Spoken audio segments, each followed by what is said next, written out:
नमस्कार दोस्तों, मैं सतीश चंद्र भास्कर आप सभी लोगों का आपके अपने channel RSSS centre of knowledge में एक नए बिंदु के साथ स्वागत करता हूं।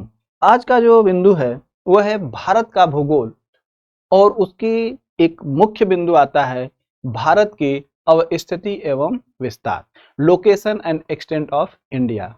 यह परीक्षा के दृष्टिकोण से इतना महत्वपूर्ण है कि कोई भी प्रतियोगी परीक्षा हो, चाहे IAS हो, PCS हो, TGT, PGT हो या कोई भी वनडे एग्जाम हो, सुपर टेट हो, यूपी टेट हो, इन सभी में इससे प्रश्न आने की संभावना सबसे अधिक पाई जाती है।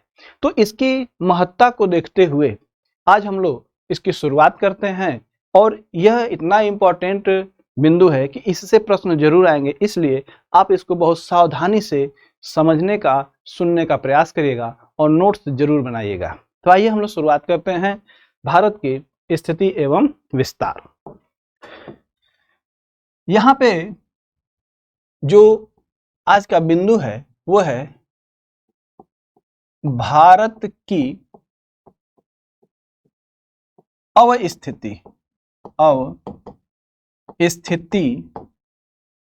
एवं विस्तार। यहां पर देखा जाए कि जो अवस्थिति है यह दो शब्दों से मिलकर बना है, एक है अव और एक है स्थिति। यहाँ पे भारत की स्थिति शब्द का भी प्रयोग किया जा सकता था, लेकिन यहाँ पे अवस्थिति शब्द का प्रयोग किया गया है। यहाँ पे देखा जाए तो स्थिति में एक उपसर्ग लगा हुआ है जिसका नाम है अव उपसर्ग, और इस अव उपसर्ग का जो अर्थ है वो है निश्चय। इसको हम निश्चित भी कहें, निश्चित। तो बात की जा रही है कि जो स्थिति है वह कैसी स्थिति है, वह निश्चित स्थिति है। तो किसी निश्चित स्थिति को प्रदर्शित करने के लिए हम एक अवस्थिति शब्द का प्रयोग करते हैं। क्योंकि भौगोलिक दृष्टिकोण की बात हो रही है, भूगोल की बात की जा रही है, तो भूगोल में ही यह अवस्थिति शब्द का प्रयोग किया गया है। तो आइए देखते हैं कि कैसे इसको परिभाषित किया गया है कि अवस्थिति शब्द क्या है। तो यहाँ पे हम समझते हैं अवस्थिति शब्द को कहेंगे कि भूगोल में अवस्थिति, भूगोल में अवस्थिति पृथ्वी की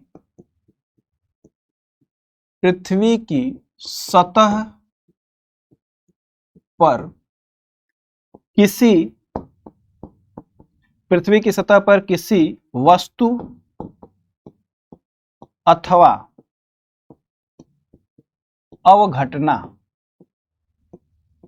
अवघटना के स्थान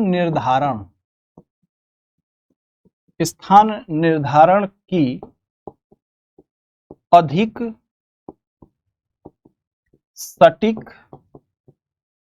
सटीक और ज्यामिति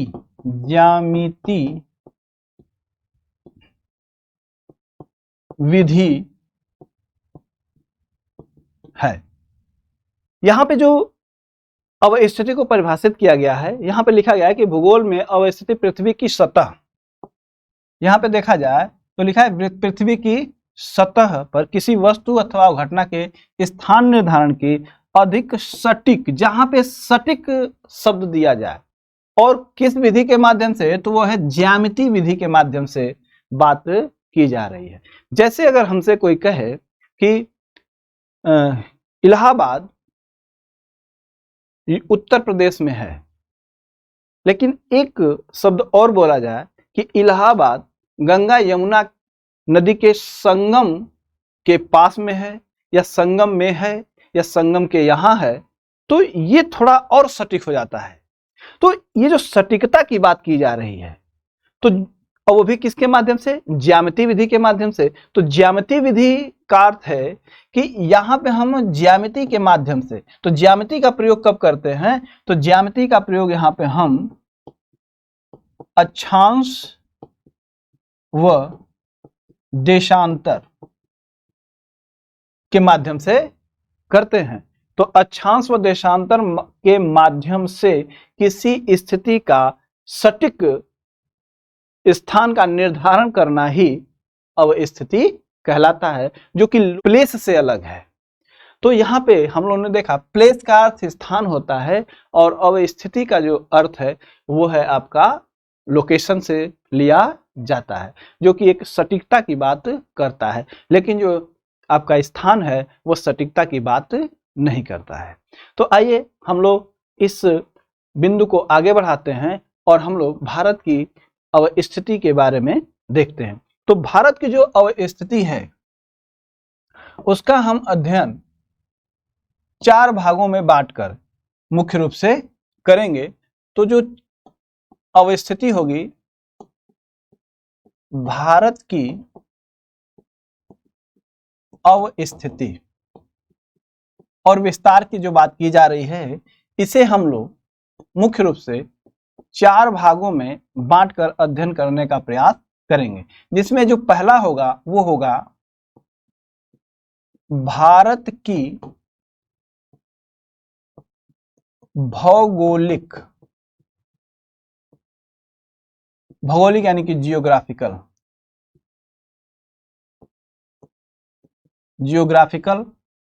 या प्राकृतिक अवस्थिति। वहीं पे जो हम लोगों का दूसरा आधार होगा वो होगा भारत की सन्निधि, जिसको कि हम अंग्रेजी में पेडोस कहते हैं, पेडोस, या इसे हम निकटता कहेंगे, निकटता जिसे हम प्रॉक्सिमिटी से प्रदर्शित कर सकते हैं, या पड़ोसी देशों के संदर्भ में बात की जा सकती है।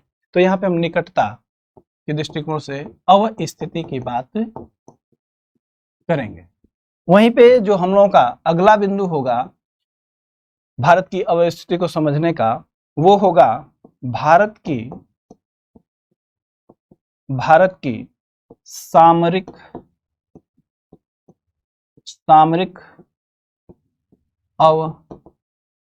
अवस्थिति, जिसे हम स्ट्रेटेजिक कह सकते हैं। वहीं पे हम लोग भारत की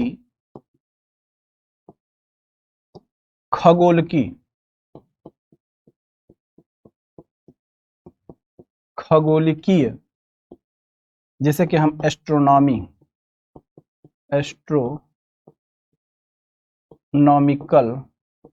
अवस्थिति कहते हैं। तो यहाँ पे जो भारत की अवस्थिति है उसको मुख्य रूप से हम 4 भागों में बांटकर अध्ययन करेंगे, जिसमें जो सबसे इंपॉर्टेंट, महत्वपूर्ण, या ये कहें कि जिससे अधिक से अधिक प्रश्न आते हैं, वो है आपका भारत की खगोलीय अवस्थिति।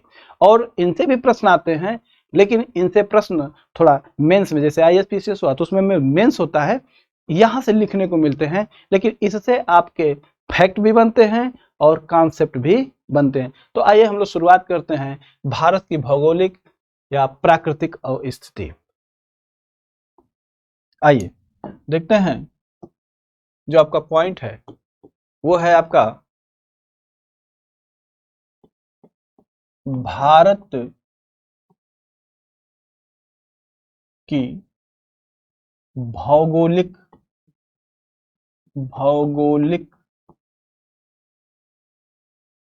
या प्राकृतिक अवस्थिति।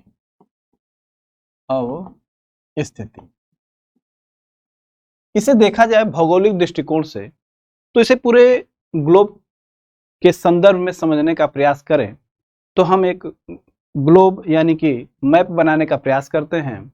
और आप लोगों को भी हम ये बता दें कि आप लोग भी पेन और कॉपी का सहारा जरूर लीजिएगा। कभी भी मैप को सीखने के लिए जरूर कॉपी और पेन का सहारा लें। हम यहाँ पे नेट से डाउनलोड कर सकते थे और आपको दिखा सकते हैं, लेकिन हम चाहते हैं कि आप एक अच्छे भूगोल के जानकार व्यक्ति बने। इसलिए आप कॉपी पेन की मदद से प्रयास करिए कि जो भी मैप बनाया जाए उसको आप सीखने का प्रयास करिए और एटलस ले लीजिए। एटलस के माध्यम से मैप बना बना के लोकेशन को प्रदर्शित करना सीखें। तो आइए देखते हैं कि भौगोलिक दृष्टि की बात की जा रही है, भौगोलिक अवस्थिति की। तो इसको ऐसे सामान्य रूप से एक मैप का खाका खींचने की कोशिश की जा रही है।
इस तरीके से देखा जाए तो जो आप इस पूरे ग्लोब को बनाने का जो यहाँ प्रयास किया गया है उसमें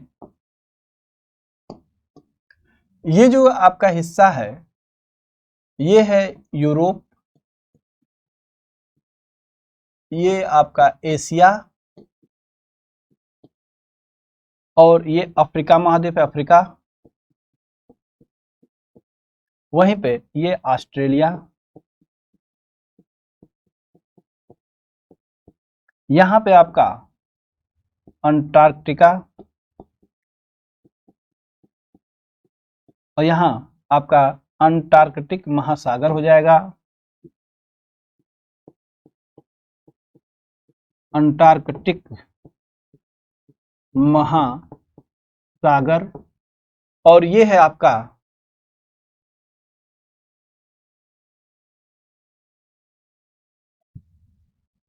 उत्तरी अमेरिका,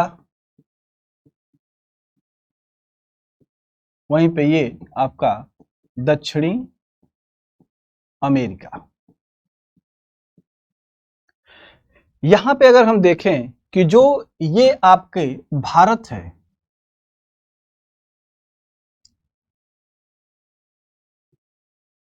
ये आपका जो भारत है, इस भारत के संदर्भ में हम बात कर रहे हैं, भारत की स्थिति के बारे में बात की जा रही है। तो अगर देखें तो जो ये एशिया महाद्वीप है, पूरे ये महाद्वीपों की बात चल रही है, तो पूरे महाद्वीप में अगर हम अपने एशिया महाद्वीप की बात करें तो एशिया महाद्वीप में ये दक्षिण की तरफ है और एशिया महाद्वीप में दक्षिण एशिया इसको उपमा दी जाती है। इस एरिया को दक्षिण एशिया की उपमा दी जाती है और दक्षिण एशिया में भी अगर भारत की बात की जाए तो यह मध्य यानी कि दक्षिण एशिया के मध्य में स्थित है।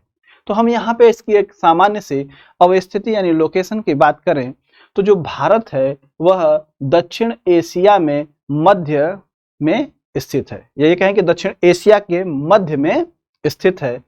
और इसके कुछ स्थितियों को देखें तो यहाँ पे इसके पश्चिम और इसके पूरब, तो पश्चिम और पूरब को देखा जाए तो पश्चिम में आपका आता है यहाँ पे अरब सागर, वहीं पे यहाँ पे देखा जाए तो आता है आपका बंगाल की खाड़ी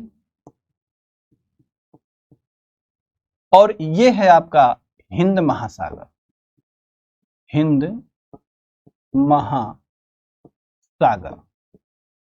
इसको देखा जाए भौगोलिक नजरिए से तो जो भारत का प्रायद्वीपीय हिस्सा है वो हिंद महासागर में प्रवेश कर गया है और लगभग हिंद महासागर की अगर बात की जाए तो यह हिंद महासागर को दो भागों में बांटने का भी प्रयास, पूरे हिंद महासागर नहीं, जहां से वो हिंद महासागर में प्रवेश किया है उसके आधार पर ये दो भागों में बटा हुआ है और इसी के आधार पर दो तटों का निर्माण भी हो रहा है, एक पश्चिम और एक पूरब। और हिंद महासागर में प्रवेश करने के कारण ही यहाँ पे अरब सागर और बंगाल की खाड़ी का निर्माण हुआ है। इसकी स्थिति को देखा जाए तो हिंद महासागर के उत्तर में है और एशिया महाद्वीप के ही दक्षिण में स्थित है। और अगर इसके कंडीशन को देखें तो इसके पूरब में जो ये एरिया है यह इंडो चीन प्रायद्वीप के नाम से जाना जाता है। वहीं पर आप देखें तो इसके पश्चिम में अरब, ये है आपका अरब, तो जो अरब प्रायद्वीप है वो इसके पश्चिम में स्थित है। इस तरीके से अगर देखा जाए तो जो भारत की प्राकृतिक या भौगोलिक स्थिति है उस पर कुछ महत्वपूर्ण बिंदु बन सकते हैं। आइए उन महत्वपूर्ण बिंदुओं को देखें और हम लोग लिखने का भी प्रयास करें। यहाँ पे हम लोग समझ चुके हैं कहाँ पे लोकेशन है, आइए उसको लिखते हैं नोट्स के माध्यम से। तो कौन कौन से बिंदु इसमें निकल के आएंगे, तो इसमें हम लोगों का जो पहला बिंदु होगा वो होगा कि यह हिंद महासागर के उत्तरी भाग में, वहीं पे अगर हम बात करें तो एशिया महाद्वीप के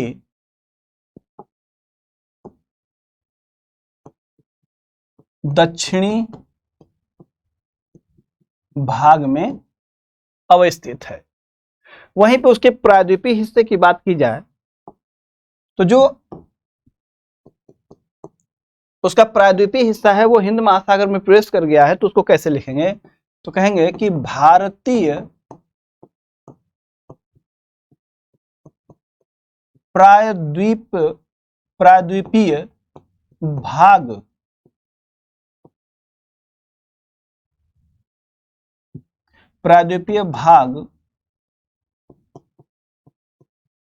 हिंद महासागर में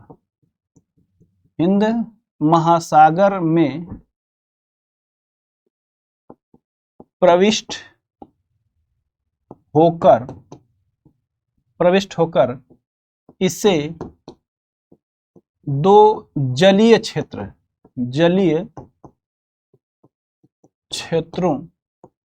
में बांट देता है।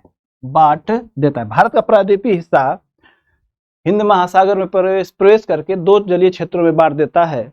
तो वे जो दो जलीय क्षेत्र हो जाते हैं उनकी अगर बात करें तो हम कहेंगे कि एक होता है आपका अरब सागर,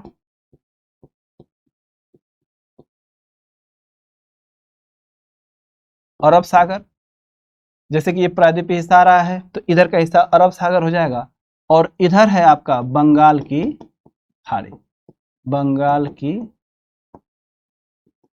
खाड़ी।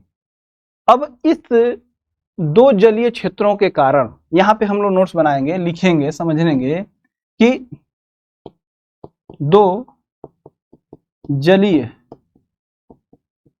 क्षेत्रों के कारण देश के पूर्वी तट व पश्चिमी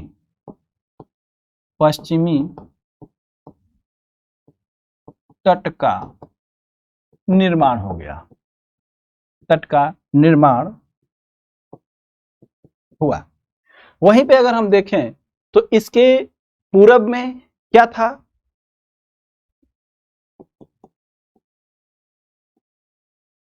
इसके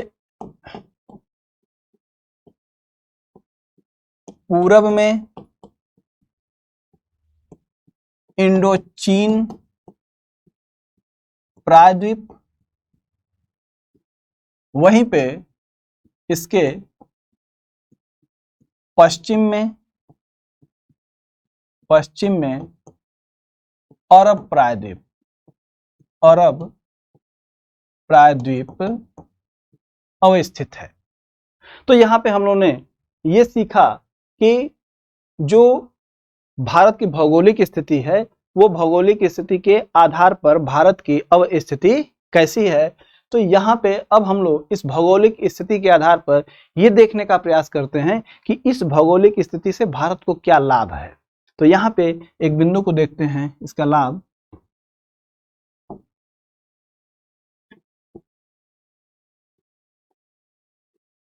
भौगोलिक अवस्थिति से लाभ, भारत को क्या इससे लाभ है। तो अगर हम लोग पीछे डिस्कस कर चुके हैं तो उसको हम पॉइंट वाइज आसानी से समझ सकते हैं, जिसमें हम लोगों का पहला जो बिंदु निकलेगा इसमें होगा कि विभिन्न प्रकार की जलवायु, विभिन्न प्रकार की जलवायु दशाओं, विभिन्न प्रकार की जलवायु दशाओं का उद्भव। इसे अगर हम अपने उस भौगोलिक स्थिति के डायग्राम को देखें तो भारत की स्थिति ऐसी है कि सूर्य उत्तरायण और जब दक्षिणायन होता है तो यहाँ पे विभिन्न प्रकार की जलवायुओं का निर्धारण हो जाता है। तो जब सूर्य उत्तरायण होता है तो इस तरफ उष्ण क्षेत्र भी आ जाते हैं, उपोष्ण क्षेत्र भी आ जाते हैं, और वहीं पे जब सूर्य दक्षिणायन हो जाता है तो यहाँ पे शीत क्षेत्र भी आते हैं। या ये कहें कि भारत में मुख्य रूप से 3 प्रकार की जलवायु देखने को मिलती है और उसके आधार पर यहाँ पे वनस्पतियों में भी अंतर पाया जाता है। तो आइए उसे हम लोग देखें कि जलवायु दशाओं का उद्भव होता है और इन जलवायु दशाओं के उद्भव के कारण क्या होता है कि जो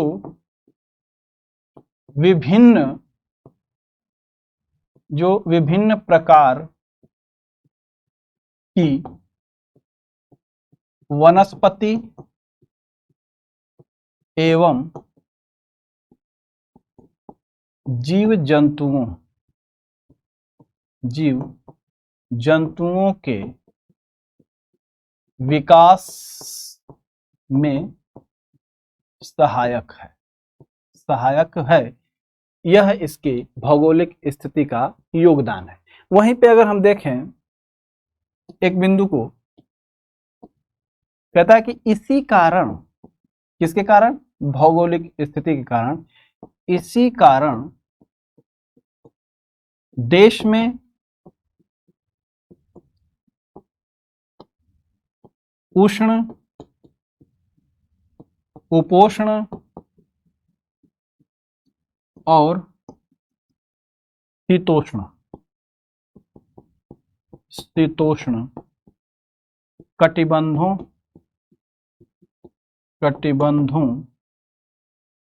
का निर्धारण भी होता है और इसके आधार पर शीतोष्ण कटिबंधों की फसलें भी पाई जाती हैं। तो कह सकते हैं कि शीतोष्ण कटिबंधों की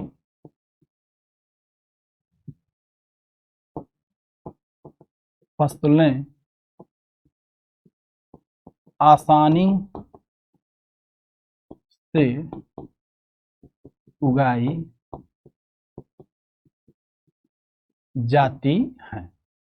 तो यहाँ पे हम लोगों ने मुख्य रूप से 2 बिंदुओं को देख लिया। आइए तीसरे बिंदु को देखें।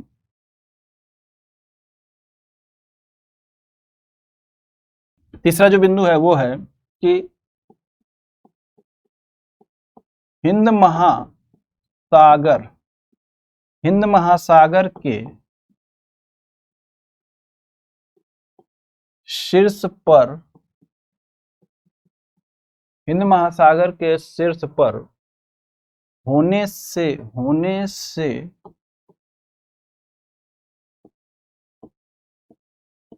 पूरब एवं पश्चिम पूरब एवं पश्चिम की को जोड़ने वाली, पूर्व एवं पश्चिम को जोड़ने वाली जल एवं वायु पर नियंत्रण का स्वतः लाभ प्राप्त हो जाता है, लाभ प्राप्त हो जाता है। ये बिंदु कहता है कि जब हिंद महासागर की बात की जाए तो हिंद महासागर के शीर्ष पर होने के कारण पूरब एवं पश्चिम को जोड़ने वाली जो जल मार्ग है और वायु मार्ग है उस पर नियंत्रण भारत को स्वतः प्राप्त हो जाता है। वहीं पे व्यापारिक दृष्टिकोण से अगर हम बात करें, यहाँ के स्वेज नहर है, एक स्वेज नहर एवं मलक्का जल संधि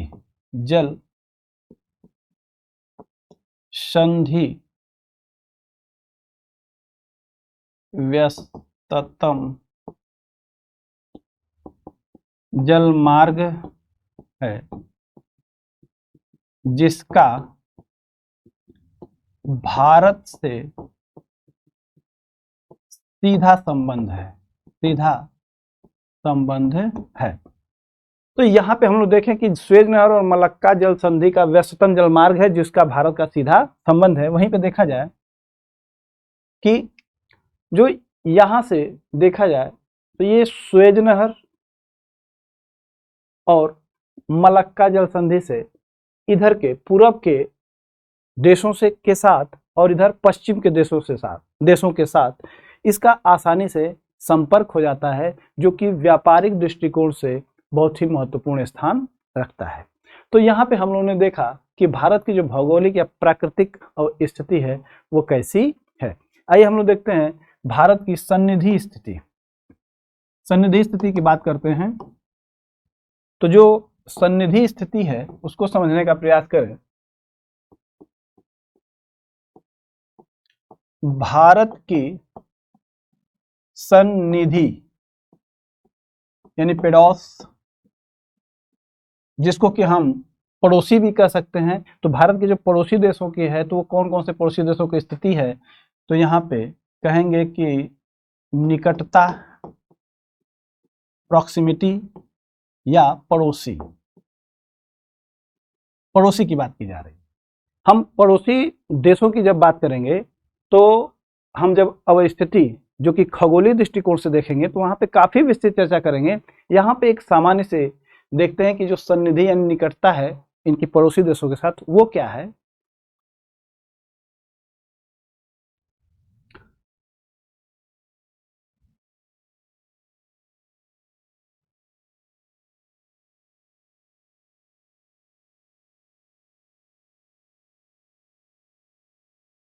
आप लोग भी बनाने का प्रयास करिएगा।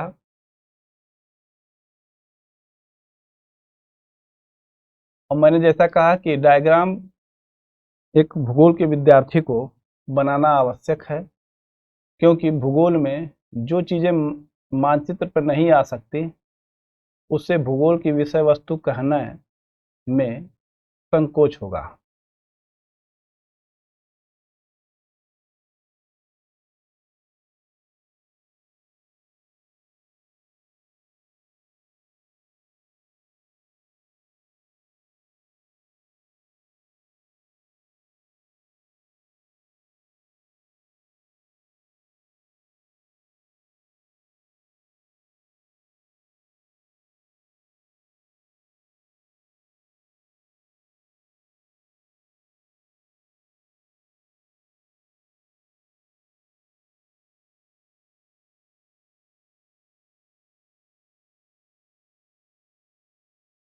इस तरह से हम लोगों ने एक भारत का मैप बनाने का प्रयास किया। इसमें अगर देखें तो जो निकटता है पड़ोसी देशों की बात की जाए तो क्या है कंडीशन, तो इसके पश्चिम में देखा जाए, उत्तर पश्चिम में, तो इस एरिया में आपका आ जाता है अफगानिस्तान, अफगानिस्तान,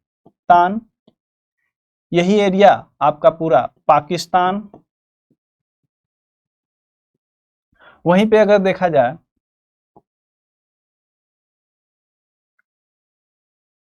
तो जो ये है आपका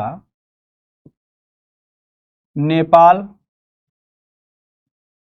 ये भूटान, ये सब उत्तर में है, उत्तर पूर्व, उत्तर भी कह सकते हैं, उत्तर पूर्व भी कह सकते हैं यहां से। और ये है चीन। वहीं पे ये बांग्लादेश, बांग्लादेश, यहाँ पे आप म्यांमार, और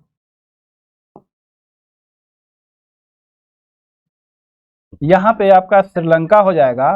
और यहाँ पे जो ये श्रीलंका है यह पाक जल संधि से श्रीलंका से यह अलग होता है, श्रीलंका। वहीं पे यहाँ पे पश्चिम में छोटे छोटे द्वीप के रूप में एक देश है जिसको कि मालदीव कहते हैं, मालदीव कहते हैं। इस तरीके से देखा जाए तो जो भारत के सन्निधि या निकटता या पड़ोसी देश हैं वे इस कंडीशन में हैं कि अगर हम उत्तर में देखें तो अफगानिस्तान, पश्चिम में पाकिस्तान, और इधर उत्तर में देखा जाए तो चीन है, नेपाल है, भूटान है, और पूर्व में म्यांमार, और वहीं पे बांग्लादेश के साथ इसकी जीरो रेखा के नाम से जाना जाती है क्योंकि चारों तरफ है। वहीं पे आपका श्रीलंका है, श्रीलंका जो है भारत से वो पाक जल संधि से अलग होता है, और मालदीव। इस तरीके से देखा जाए तो इसके ये पड़ोसी देश हैं। हम लोग जब खगोलीय स्थिति पढ़ेंगे तो इसका अक्षांशीय और देशांतरीय विस्तार तथा साथ में जो भारत के पड़ोसी देश हैं उनकी कितनी सीमाएं हैं और कितनी हैं, और उसकी काफ़ी विस्तृत चर्चा वहाँ सीखेंगे। तो आइए हम लोग अब सन्निधि और निकटता देखने के बाद इसका जो अगला जो अवस्थिति है उसकी बात की जाए तो अगली जो अवस्थिति है वो सामरिक स्थिति है। तो आइए अगली बात करें। आइए हम लोग सामरिक अवस्थिति को देखें। भारत की सामरिक अवस्थिति,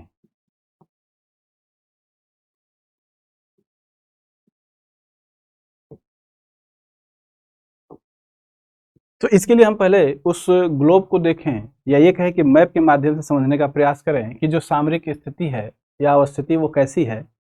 तो यहाँ पे सबसे पहले बहुत अब धीरे धीरे आप लोग भी तेजी से खींचने की आदत डालिएगा मैप को।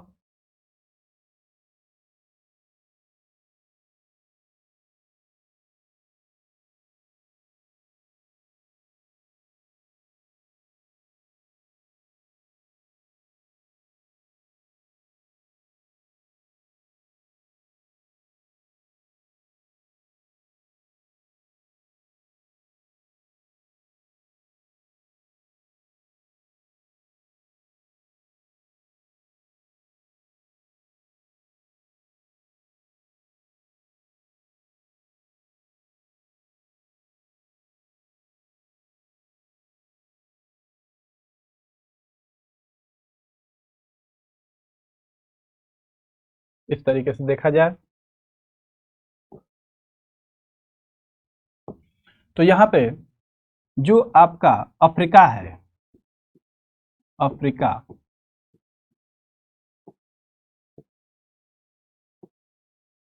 भारत है ये आपका।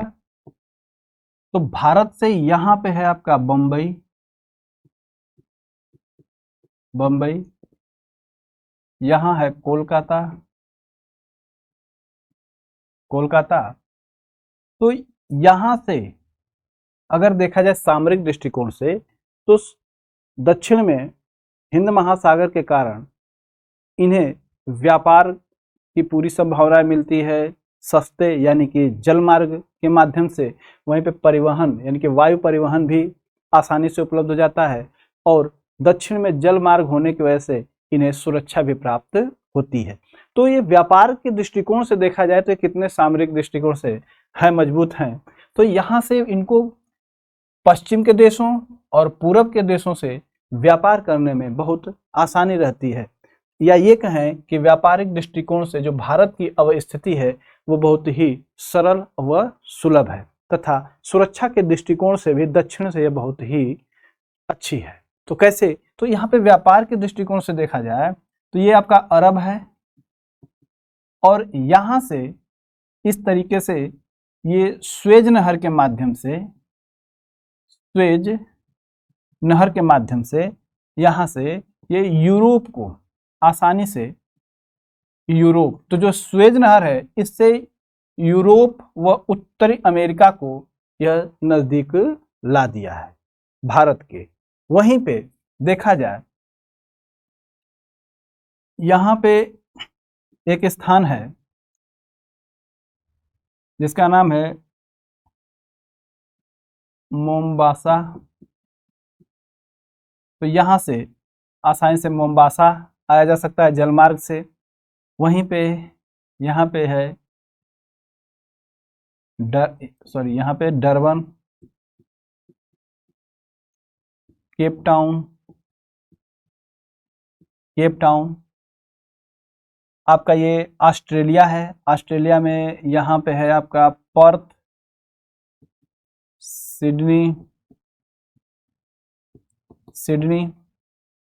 वहीं पे उत्तरी अमेरिका को देखा जाए और दक्षिणी अमेरिका को, तो यहाँ पे रियो डी जेनेरो, और आप यहाँ देखें पनामा नहर, पनामा नहर, और आपका यहाँ पे ह्यूस्टन, ह्यूस्टन। यहाँ पे मुख्य रूप से 3 स्थल हैं, बहुत ही प्रसिद्ध बंदरगाह हैं। तो 1, 2 और ये आपका तीसरा है।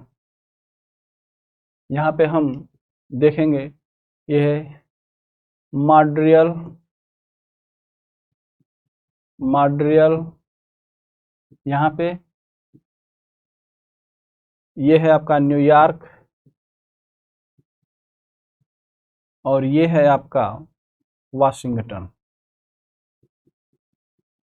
वाशिंगटन।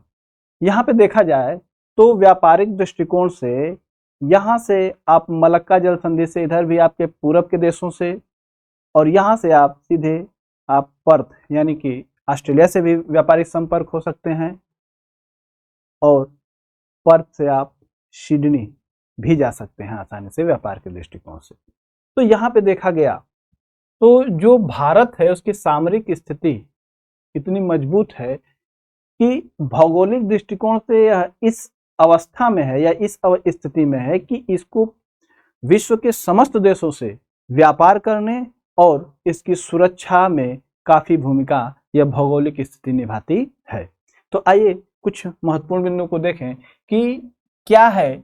तो यहाँ से स्वेज नहर, तो जो स्वेज नहर है, स्वेज नहर वह यूरोप और उत्तरी अमेरिका को भारत के पास ला दिया। वहीं पे अगर हम देखें तो आपका इधर से आपका मलक्का जल डमरू है, तो जल डमरू मध्य, मलक्का जल डमरू मध्य, मलक्का जल डमरू मध्य। तो मलक्का जल डमरू मध्य से क्या होता है, तो यहाँ पे देखा जाए तो ये पूरब के कौन कौन, सिंगापुर, यहाँ पे आप ले सकते हैं सिंगापुर, सिंगापुर, हांगकांग, हांगकांग, यहाँ पे आपका जापान है, ये सब चीजें हैं। यहाँ पे हम सामान्य सी बात की जा रही है। तो जो मलक्का इधर से स्वेज और ये मलक्का जलडमरूमध्य किसको किसको जोड़ देता है, Singapore, Hong Kong, Vietnam, Cambodia, Macau, Indonesia, इन सभी को भारत के समीप ला दिया। तो सामरिक दृष्टिकोण से ये बिंदु आप याद रखिएगा, समझ के अपने मस्तिष्क में बैठा लीजिएगा, और हम अगले बिंदु यानी कि जो भारत की खगोलीय अवस्थिति है उसको हम लोग अगले वीडियो में चर्चा करेंगे, और वो बहुत ही महत्वपूर्ण वीडियो है क्योंकि वहां से डायरेक्ट क्वेश्चन आपको पेपर में मिलेंगे। तो हम लोग मिलते हैं अगले वीडियो में। धन्यवाद।